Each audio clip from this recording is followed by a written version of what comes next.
因极端气候的影响，全球各地冬天都打破过去的寒冬低温纪录。像瑞典出现暴风雪，不止大雪阻碍了交通，还造成零下40度的低温，导致有上万家庭碰上了停电困扰。而西班牙的低温状况，当局还限制用电，让平民必须要生火来取暖。但就连习惯低温的俄罗斯，也必须要增加临时的取暖设备来提供民众使用。一辆又一辆的卡车陷入大雪中，动弹不得。瑞典海勒桑德市出动除雪车队，迅速清除道路中的积雪。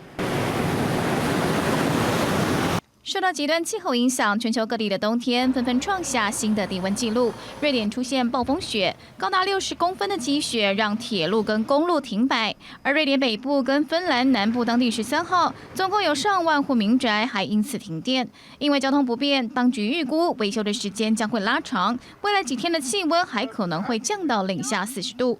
同样是欧洲国家的西班牙，则是各地创下低温纪录。阿拉贡自治区低温达到零下25度，全国已经有至少5人冻死。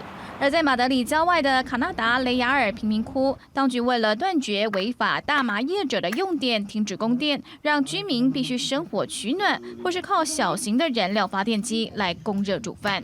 No tenemos agua, tenemos que calentar agua en las ollas y con la luz estamos muy mal, sin luz, sin calefacción y tenemos niños pequeños y necesitamos la luz, que nos pongan la luz porque es urgente, lo necesitamos. 马德里的医疗系统也受到了寒冬影响，许多要送医救治的新冠病毒患者常常因为大雪挡路，拖延到送医的时间。连习惯寒冬的俄罗斯，平均温度在零下15度到30度，也在国道附近临时增加了至少36个供暖设施，提供民众暖气、热汤跟热茶以及短暂的休息床位使用。国日新闻陈胜编译。